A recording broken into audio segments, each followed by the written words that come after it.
caro aluno do curso de Manutenção e Suporte em Informática. Esta é a nossa disciplina de software livre. Meu nome é Atos Denis Eulálio e essa é a nossa primeira videoaula. Para esta aula, nós programamos inicialmente apresentar alguns conceitos que serão necessários para o entendimento do que é o software livre. Em seguida, nós iremos apresentar o histórico do surgimento do software livre e vamos finalizar destacando as 4 liberdades fundamentais que caracterizam o software livre. Bom, primeiramente, um conceito básico. O que viria a ser software livre? Software livre é o software disponível com a permissão para qualquer usuário copiar, distribuir, seja na sua forma original, com modificações, seja gratuitamente ou com custo. Em especial, a possibilidade de modificações implica que esse código-fonte esteja disponível. Essa definição ela é do professor Roberto Hexel, da Universidade Federal do Paraná. Ela destaca as características fundamentais do que é um software e como ele realmente pode ser utilizado na sua característica fundamental de um software livre. Vamos ver outra definição. No caso em particular, essa definição pertence à General Public License, que licencia esse tipo de software e distribui para os usuários. Ela diz que o software livre é a garantia legal de que é um software livre, uma vez livre, licenciado sob a licença GPL, seria livre para sempre e não pode ter seu código-fonte fechado. Resumindo, o software livre se refere à liberdade dos usuários executarem, copiarem, distribuírem, estudarem, modificarem e aperfeiçoarem o software. Para que você possa ter um entendimento mais completo dessa definição, saiba que boa parte dos softwares que nós utilizamos no nosso dia a dia, eles são propriedade de alguma empresa, são produtos que são comercializados, cujos usuários têm que pagar algum tipo de licença. Contudo, existe não apenas essa categoria de software na qual o usuário tem que pagar, existe também aqueles que são chamados softwares livres. Entretanto, o software livre não é sinônimo de software gratuito. Ele apenas garante ao usuário a possibilidade de ele poder modificar, conforme suas necessidades, o produto que ele está utilizando, a fim de que ele possa também redistribuir esse mesmo software, seja na forma original, gratuita, permitindo a outros usuários terem contato às modificações que ele mesmo proporcionou e, consequentemente, possibilitar a melhoria constante desse mesmo software. Mas para que você possa se situar melhor, aluno, nos termos gerais do que são software livre, é necessário que nós tenhamos um entendimento de como surgiu essa demanda e essa necessidade pelo software livre nos dias de hoje, assim como essa ideia não é tão recente, ela já praticamente nasceu nos primórdios da computação. Para isso, nós vamos destacar a partir de agora o histórico do software livre, como foi que ele surgiu. Se nós contextualizarmos com o período atual em que vivemos, nós podemos destacar o seguinte: hoje é muito fácil, muito simples você ter acesso a qualquer tipo de software, de qualquer natureza, sem nenhum tipo de grande trabalho para poder realmente obter esse software. Até mesmo pelo seu próprio smartphone, você tem acesso a uma quantidade enorme de softwares e aplicativos que você pode fazer download sem nenhum tipo de dificuldade. Mas essa realidade de hoje era muito diferente no início da década de 60, quando estava iniciando o processo de informatização. Então, no caso, surgiram os primeiros computadores e para que pudéssemos realmente manusear esses computadores naquela época, era necessário um esforço colaborativo de empresas e universidades para desenvolver o software que fosse capaz de gerenciar esse hardware. No caso, hoje é muito difundido realmente a computação no meio doméstico, mas na década de 60 ela era restrita exclusivamente a universidades e empresas, ou, quando não muito, para usos militares. Foi pensando nisso, nessa necessidade de desenvolver produtos baseados em software que pudessem ser utilizados pelas empresas, que um consórcio de 3 empresas, no caso, 2 empresas e uma universidade, se uniram para gerenciar um projeto que foi chamado de Multics. No caso, a empresa AT&T, GE e a Universidade de Tecnologia de Massachusetts se uniram para construir um sistema operacional que fosse capaz de ser utilizado por vários tipos de hardware naquela época. Só que, no início de 1969, houve uma discordância entre essas empresas pelos rumos que o projeto estavam tomando. Eles não conseguiam chegar a um consenso de como esse produto deveria realmente funcionar e de acordo com as características que realmente atendessem às necessidades de cada um. Então esse consórcio se desfez. Contudo, uma unidade da AT&T chamada Bell Labs, que era coordenada pelo professor Ken Thompson, continuou com esse projeto. Ele realmente continuou desenvolvendo um sistema operacional que pudesse realmente ser utilizado por vários tipos de equipamentos e vários tipos de hardware. Contudo, só apenas em 1973, com a chegada do professor Dennis Rich ao projeto, que trabalhou juntamente com o professor Ken Thompson, que todo o projeto foi reescrito. E ele deixou de se tornar esse projeto inicial, que era chamado de Multics, e virou o Unix, que é o sistema operacional básico que basicamente originou todos os sistemas operacionais existentes hoje no mercado, gerando assim um novo código-fonte. Esse mesmo código-fonte ele foi disponibilizado para outras empresas, para que elas pudessem colaborar na construção desse sistema. Mas, em 1970, surgiu a primeira... Em 1977, aliás, desculpem, surgiu a primeira distribuição comercial desse software, que era chamada BSD. Essa distribuição BSD, ela deu origem a outras diversas distribuições, cada uma com suas respectivas características. Contudo, um ponto era comum nessas distribuições: elas não conversavam entre si, o que dificultava a comunicação entre equipamentos, ou seja, um computador de um tipo ele não conseguia conversar com o outro, visto que os sistemas e os programas que eles executavam não eram compatíveis entre si, certo? Então, no caso, esse projeto ele praticamente resultou já no final da década, no início da década de 80, na necessidade de uma padronização, né? Que todos os softwares pudessem obter as mesmas características comuns a fim de que eles pudessem se comunicar entre si.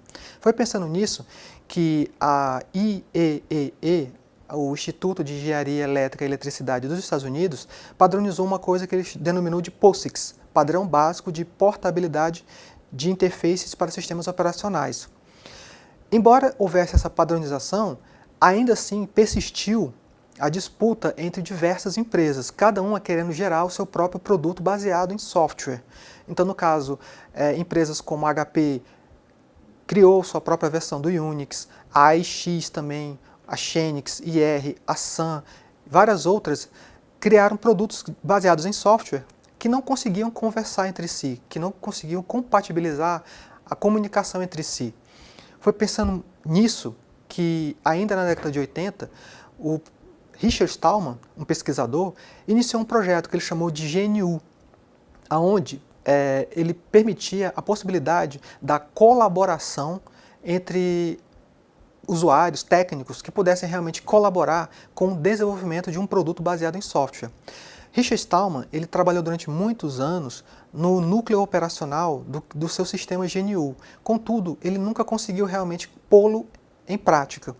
Ele conseguiu desenvolver uma série de aplicativos, como editores de texto, linguagens de programação, compiladores, mas ele não tinha um núcleo central que pudesse rodar todas essas aplicações. Então, Richard Stallman, que é considerado o guru dessa tendência do software livre, ele basicamente disponibilizou esses códigos para vários usuários que até hoje ainda continuam colaborando com a produção desses mesmos softwares. Mas foi só no final da década de 90, aliás, só no início da década de 90, que um estudante finlandês chamado Linus Torvalds desenvolveu um núcleo, ou seja, um kernel, para um sistema operacional que viria a ser conhecido como Linux.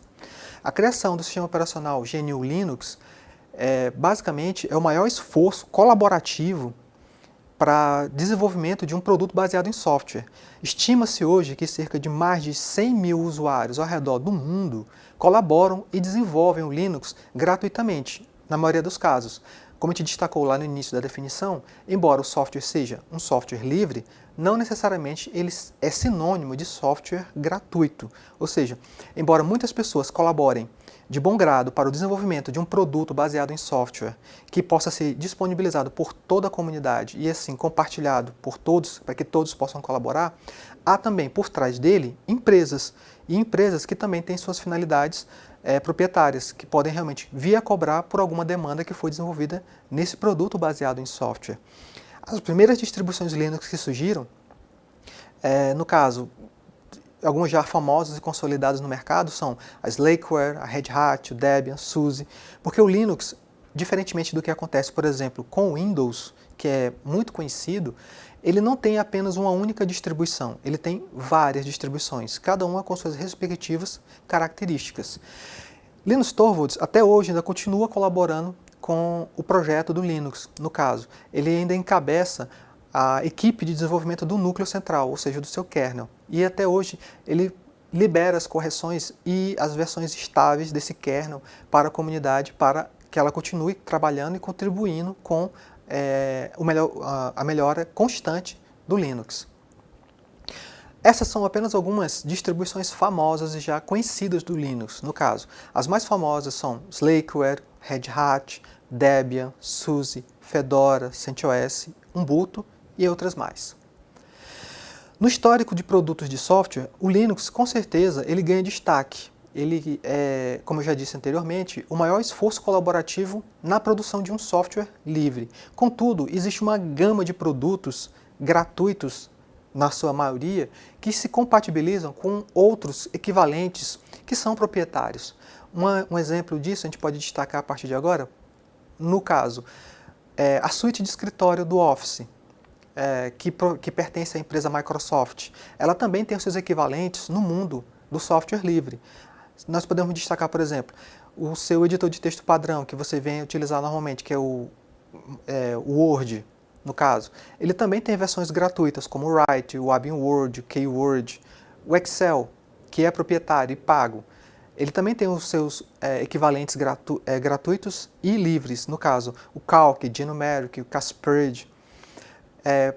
O Excel, o PowerPoint, por exemplo, ele também possui uma versão de software livre, como o Impress ou o Compressed, e tantas outras mais, ou seja, visualizador de PDF, geradores de PDF, antivírus, navegadores de internet.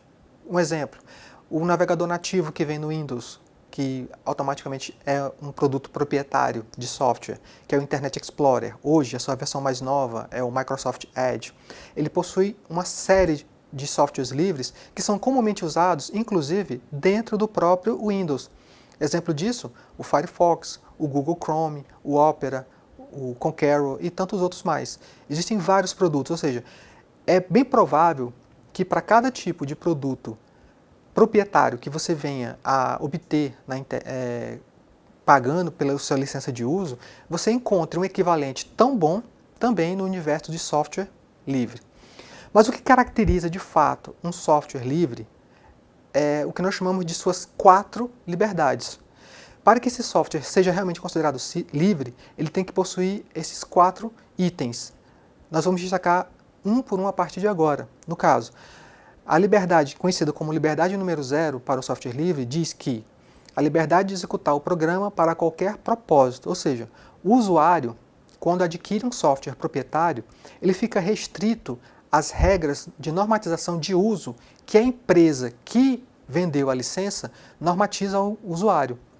Ou seja, ele não tem a liberdade de utilizar realmente o software para outras finalidades que não aquelas para as quais ela foi prevista. Isso já não acontece com o software livre, visto que a liberdade de executar é a liberdade número 0 para qualquer tipo de usuário dessa categoria de software. A liberdade número 1 é dito que é permitido estudar o programa, como ele funciona e adaptá-lo para suas necessidades. Uma característica, vamos comparar, por exemplo, com o uso do Windows. Você pode comprar uma licença para o uso do Windows, contudo, o máximo que você consegue fazer com o Windows é personalizar, trocar um papel de parede, mudar a cor da fonte e coisas do gênero que são configurações padrões. Contudo, você não tem acesso ao código-fonte do Windows. Você não sabe como ele funciona por dentro. Então, essa liberdade ela é garantida para o software livre. Ou seja, o usuário tem acesso ao código-fonte, que é um pré-requisito dessa liberdade, para que ele possa estudar como aquele software funciona. Não apenas isso, também ele pode adaptá-lo às suas necessidades. Por exemplo, no caso de uma pequena falha, um bug no próprio sistema, caso o usuário, claro, um usuário que tenha conhecimentos técnicos, ele pode acessar o código-fonte desse software livre, pode tentar detectar esse erro e eventualmente vir a corrigi-lo. Isso vai dar também a possibilidade para que as outras liberdades deem apoio a outros usuários que eventualmente possam ter o mesmo problema com aquele mesmo software. No caso em seguir, a possibilidade da liberdade número 2, que o usuário vai ter de redistribuir cópias de modo que ele possa auxiliar o seu próximo. Ou seja, voltando ao mesmo exemplo do Windows, quando você compra uma licença para o Microsoft Windows, você normalmente está comprando uma licença para uma única máquina que você não pode pegar esta mesma licença e disponibilizar para outro usuário. Ao contrário do software livre, você pode sim disponibilizar cópias do seu produto baseado em software para o seu próximo e assim ajudar a resolver algum eventual problema que ele possa ter. E por último, nós temos a liberdade número 3, onde a liberdade número 3 diz que você pode aperfeiçoar o programa e liberar seus aperfeiçoamentos, de modo que toda a comunidade se beneficie. O acesso ao código-fonte dessa liberdade ela é um pré-requisito para que realmente isso possa acontecer. Ou seja, você sim pode liberar aperfeiçoamentos, você pode melhorar o produto baseado em software que você estava tendo contato, com base nisso, você pode disponibilizar para outros. Isso, mas você pode fazê-lo de forma gratuita, ou eventualmente você pode vir a cobrar pelos serviços. Ou seja, como já destacamos lá no início, software livre não é sinônimo de software gratuito. Se, claro, você teve essa possibilidade de acessar o código-fonte e modificar, você pode sim distribuir essa versão melhorada desse produto de software para auxiliar o seu próximo.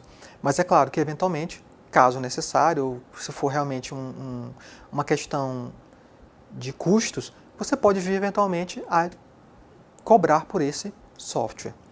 Uma outra característica que deve ser bem destacada e bem distinguida é o que difere, essencialmente, por natureza, o que é um software livre do que é um software proprietário. Existem duas licenças que têm que ser destacadas nesse caso. À esquerda, você vai ver que existe um símbolo chamado copyleft.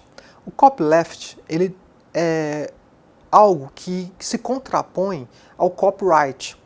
Ambos determinam como você pode utilizar aquele produto de software. No caso do copyright, ele é o que dá garantias à empresa que produziu aquele software, que aquele software só será comercializado de acordo com as regras determinadas por ela. Ou seja, você não pode vender esse produto baseado em software, você não pode modificar esse produto baseado em software, quando no muito você apenas pode executá-lo para a finalidade para a qual ele foi projetada. Ao contrário do que acontece com o copyleft. O copyleft é justamente a oposição imediata do copyright. Você pode justamente fazer tudo isso que você não pode, que eu acabei de destacar, com o copyright. Ou seja, você pode distribuir a versão que você melhorou e aperfeiçoou do seu software, você pode estudar como aquela versão, como aquele produto baseado em software funciona, e você pode proporcionar auxílio aos outros, aos seus próximos, modificando e melhorando e contribuindo principalmente na resolução de problemas que eventualmente surjam com esse produto baseado em software e que eventualmente possam ser corrigidos e melhorados a cada distribuição que eventualmente possa ser lançada no mercado. Bom, esse é o final da nossa primeira videoaula, eu espero que vocês tenham gostado. Aqui constam, no caso, algumas referências que nós utilizamos, recomendamos que vocês alunos possam acessar alguns desses sites, como principalmente o projeto GNU, para que você possa ter contato com a quantidade enorme de ferramentas disponibilizadas dentro do projeto e que realmente podem eventualmente vir auxiliar vocês no futuro. Nos vemos na próxima aula.